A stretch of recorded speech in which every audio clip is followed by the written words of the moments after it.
মানুষের কল্পনা শক্তির সত্যিই কোনো সীমা নেই। কখনো সেই কল্পনা বইয়ের পাতায় জায়গা পায়, কখনো সিনেমার পর্দায়, আবার কখনো সেটা হয়ে দাঁড়ায় ঘোর বাস্তব, জায়গা পায় কোনো এক পাহাড় চূড়ায়। ভাবো তো, কেউ একদিন কল্পনা করেছিল মেঘের এত কাছে একটা সেতু তৈরি হবে যেটাকে ধরে রাখবে দুটো বিশাল পাথরের হাত। শুনতে যেন রূপকথার গল্প, তাই না?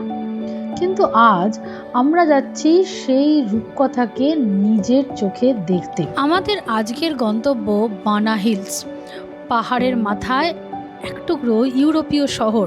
তাই অনেকে এটাকে বলে ভিয়েতনামের প্যারিস, আবার কেউ বলে ভিয়েতনামের ডিসনিল্যান্ড। যেখানে পৌঁছানোর যাত্রাটাই একটা অভিজ্ঞতা। মেঘের মধ্যে দিয়ে এগিয়ে চলা কেবল কার, পাহাড়ের মাথায় গড়ে ওঠা একটা অন্য জগৎ, আর সেই বিখ্যাত গোল্ডেন হ্যান্ড ব্রিজ, যেটা শুধু ভিয়েতনামের নয়, পৃথিবীর অন্যতম আইকনিক ল্যান্ডমার্ক হয়ে উঠেছে। কিন্তু আজ আমরা শুধু একটা ব্রিজ দেখতে যাচ্ছি না, আজ আমরা যাচ্ছি মানুষের কল্পনা আর প্রকৃতি একসাথে মিলে কতটা সুন্দর সৃষ্টি করতে পারে সেটা দেখতে। তো চলো শুরু করা যাক আজকের যাত্রা। ওয়েলকাম টু বানা হিল, ভিয়েতনামে আমাদের পঞ্চম দিন।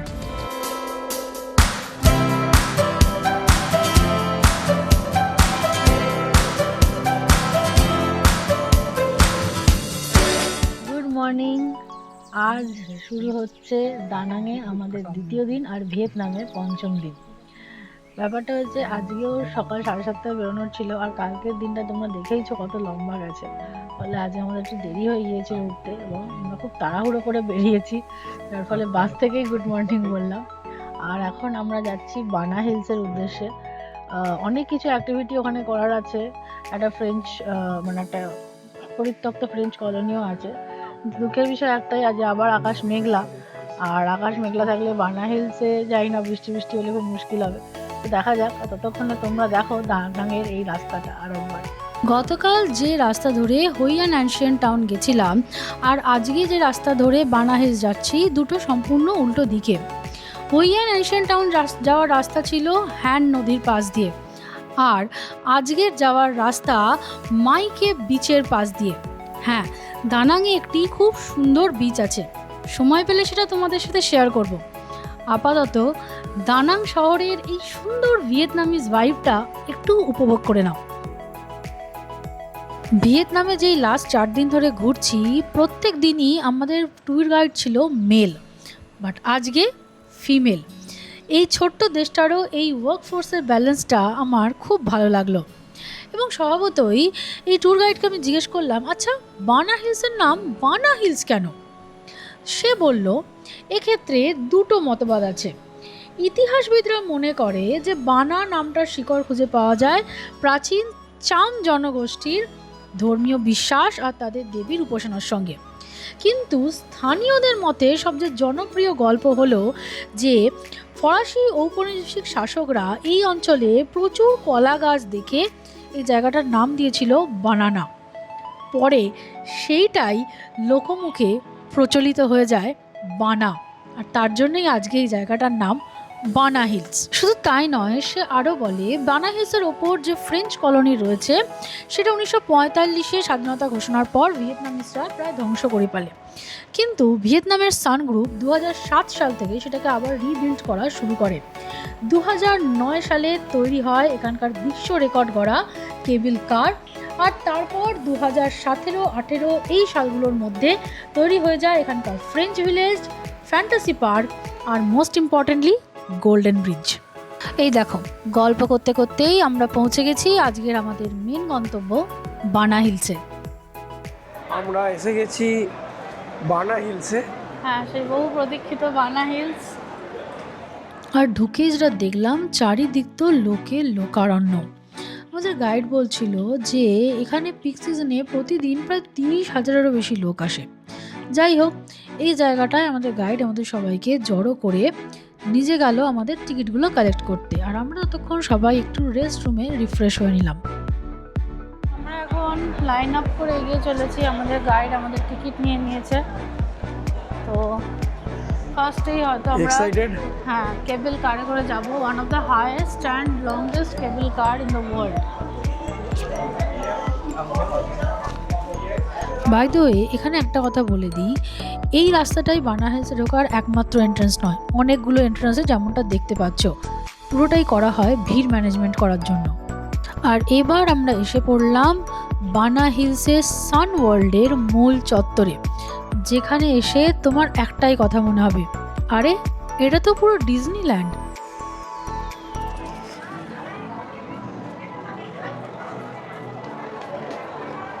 ব্যাপার দেখার মতো যে বানা hills one of the crowded tourist destination.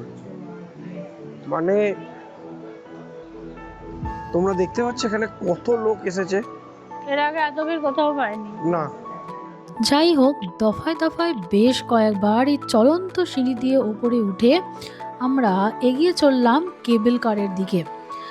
আর একটাই কথা ভাবছিলাম, কি এমন আছে এই সান ওয়ার্ল্ড বানা হিলসে যেখানে এত লোক এসছে, এত ভিড়ের মধ্যে জায়গাটা ঘুরতে ভালো লাগবে তো? আমরা রোপওয়ে বা কেবল কারের একদম কাছাকাছি অব্দি এসে গেছি।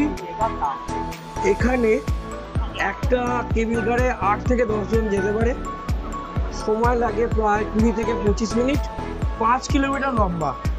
কেমন সেটা এবার ভেতরে গিয়ে দেখা যাবে, চলো। দেখতে দেখতেই আমাদের টার্ন চলে এলো আর আমরা আমাদের নির্দিষ্ট কেবল কারে ঝটপট উঠে পড়লাম। ওকে, এবার আমাদের কেবল কারে আমরা উঠে পড়েছি। এবার আমাদের জার্নি স্টার্ট হচ্ছে কেবল কারে।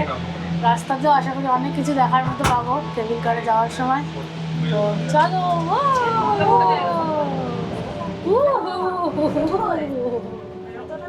সামনেই একটা খুব সুন্দর ঝর্ণা দেখতে পাচ্ছি। মাত্র 20 মিনিটে পাহাড়ের তলদেশ থেকে সোজা পাহাড় চূড়ায়, ভাবা যায়?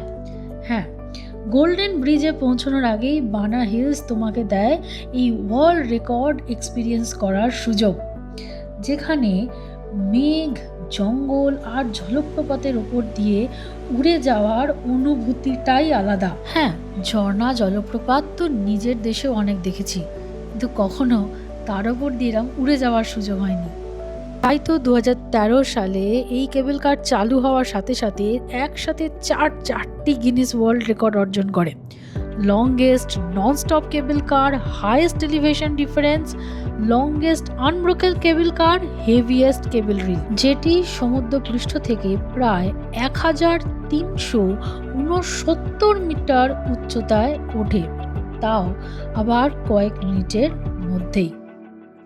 আর কেবল কার থেকে নেমে মূল দরজা দিয়ে এখানে ঢুকতেই একটাই কথা মনে হচ্ছিল, না আমি আর ভিয়েতনামে নেই, এক লাফে পৌঁছে গেছি কোনো ইউরোপীয় শহরে।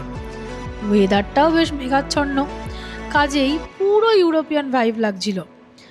আর মন আপনা আপনি বলে উঠল, এখানে লোকের ভিড় হবে না তো কোথায় হবে? আমরা এখন এই মুহূর্তে আছি বানা হিলসের ফ্রেঞ্চ ভিলেজে। জায়গাটা দুর্ধর্ষ, দেখো সত্যি একটা পুরো ফ্রান্স, আর ওয়েদারটাও হয়ে গেছে আজকে ওখানকারই মতো। ফ্রেঞ্চ ভিলেজের এই মূল চত্বরটায় ঢুকে প্রথমেই যেটা চোখে পড়লো সেটা হচ্ছে এখানকার সুন্দর আর্কিটেকচার, আর রাস্তার দুপাশে বিভিন্ন রকমের খাবার দোকান, তার মধ্যে রয়েছে বিভিন্ন দেশীয় এবং বিদেশীয় ডেলিকেসি, আর নানা রকমের শপিং করার জায়গা, বিভিন্ন রকমের টয় সেন্টার, আরও অনেক কিছু। আমরা এখন এখানে ফ্যান্টাসি পার্ক দেখতে যাচ্ছি, যেটা এখানে সামনে। এখন বাজছে মোটামুটি 11:35 মতো। এখান থেকে ফিরে এসে আমরা যাব লাঞ্চে। হ্যাঁ, বানা হিলসের এই ফ্যান্টাসি পার্ক এমন একটা জায়গা যেখানে বড়রাও আবার ছোট হয়ে যায়। এটি ভিয়েতনামের সবচেয়ে বড় ইনডোর অ্যামিউজমেন্ট পার্কগুলোর মধ্যে একটি। পার্কে ঢুকলেই মনে হবে যেন তুমি কোনো রহস্যময় অ্যাডভেঞ্চারে বেরিয়েছো। কি নেই এখানে? 3D, 4D, 5D সিনেমা, শতাধিক আর্কেড গেম, মিরর মেজ, ডাইনোসর থিমড অ্যাট্রাকশন, আর বিখ্যাত ফ্রি ফল টাওয়ার, যা কয়েক সেকেন্ডের মধ্যেই তোমার হার্টবিট বাড়িয়ে দিতে পারে। আর সবচেয়ে খুশির খবর হলো এই সমস্ত রাইডসের বেশ কিছু টিকিট ভ্যালু অলরেডি বানা হিলসের এন্ট্রি টিকিটেই ইনক্লুডেড থাকে। ওকে, তো আমাদের এই প্যাকেজে লাঞ্চ ইনক্লুডেড। তো ইন্টারন্যাশনাল আর ইন্ডিয়ান দু রকমেরই লাঞ্চ এখানে ওরা অফার করেছিল। তো এই দিকটায় হচ্ছে ইন্টারন্যাশনাল লাঞ্চের জায়গা, আর ওই যে বিল্ডিংটা দেখতে পাচ্ছ ওই বিল্ডিংয়ের সেকেন্ড ফ্লোরে হচ্ছে ইন্ডিয়ান রেস্টুরেন্ট। তো আমরা এখন ইন্ডিয়ান রেস্টুরেন্টেই যাচ্ছি।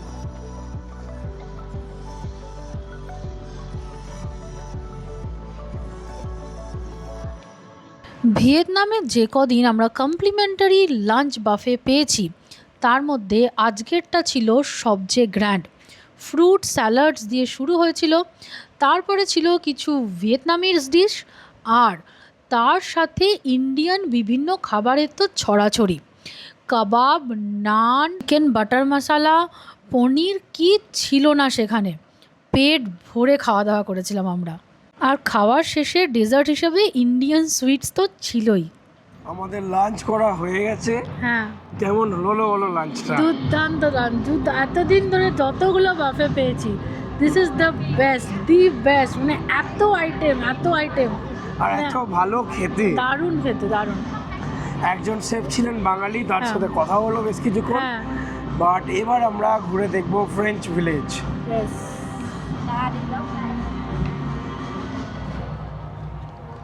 Let's go.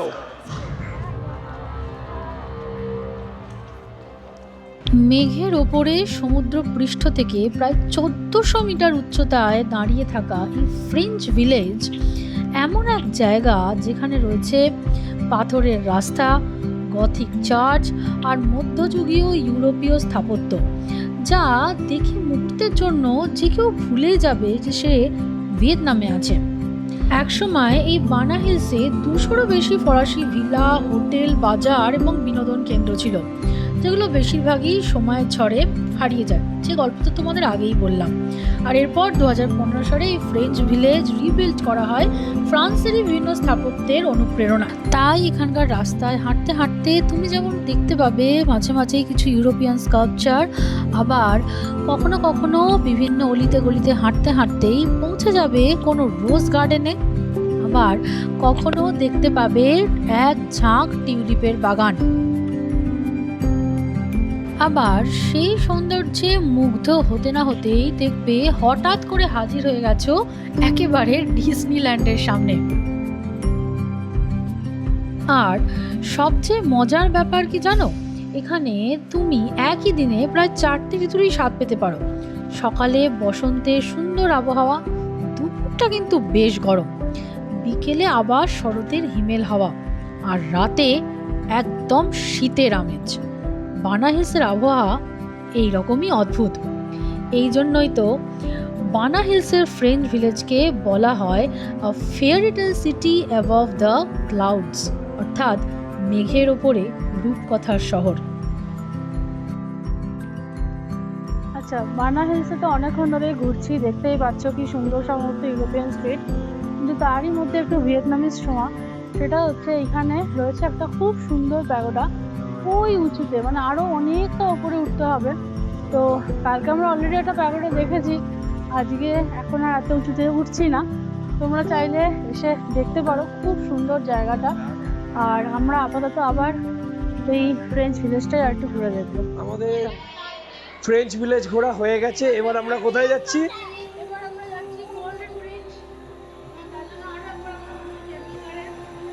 তো এই যে আমরা এসে গেছি কেবল কারের রাস্তা। আবার কেবল কারে জার্নি স্টার্ট করেছি। এবার গন্তব্য গোল্ডেন ব্রিজ।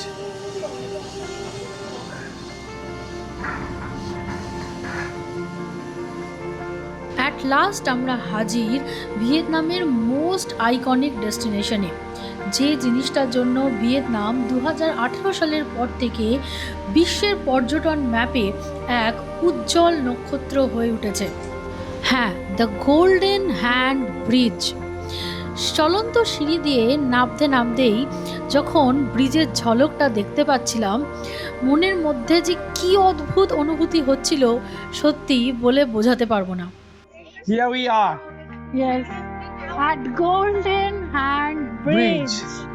Oh, just ভিয়েতনামের look. অন্যতম আইকনিক জায়গায় জায়গায় এখন আমরা ঘুরে বেড়াচ্ছি। And trust me, this is less crowded.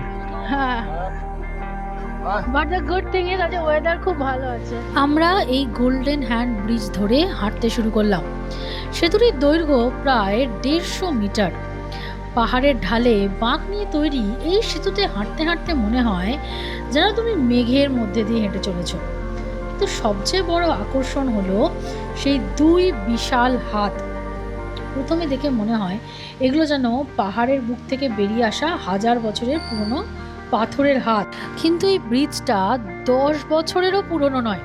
হ্যাঁ, মাত্র 8 বছরই বয়স হয়েছে এই ব্রিজটার। আর এই বিশাল পাথরের হাতগুলো তৈরি করা হয়েছে স্টিলের কাঠামোর ওপর ফাইবার গ্লাস ও বিশেষ ফিনিশিং ব্যবহার করে, যাতে এগুলোকে প্রাচীন ও শ্যাল ধরা পাথরের মতো দেখতে লাগে। আর এই ব্রিজটা তো ভ্রমণ প্রেমীদের কাছে তার জন্ম লগ্ন থেকেই যাকে বলে একেবারে ভাইরাল। পায়ে হেঁটে পুরো গোল্ডেন হ্যান্ড ব্রিজটা ক্রস করার পর আমরা গেলাম এখানের আরও একটি ফেমাস জায়গা tulip garden are the garden of love দেখতে। এই জায়গাটার নাম হচ্ছে টিউলিপ গার্ডেন। টিউলিপ আছে কিনা জানি না, বাট গার্ডেনটা অসাধারণ সুন্দর, অসাধারণ সুন্দর। তার মাঝখানে এই যে দুটো মাঝে যে হাতের মাঝে দুটো হার্ট করা আছে একটা, কি সুন্দর। তোমায় হৃদ মাজারে রাখবো, ছেড়ে দেবো না।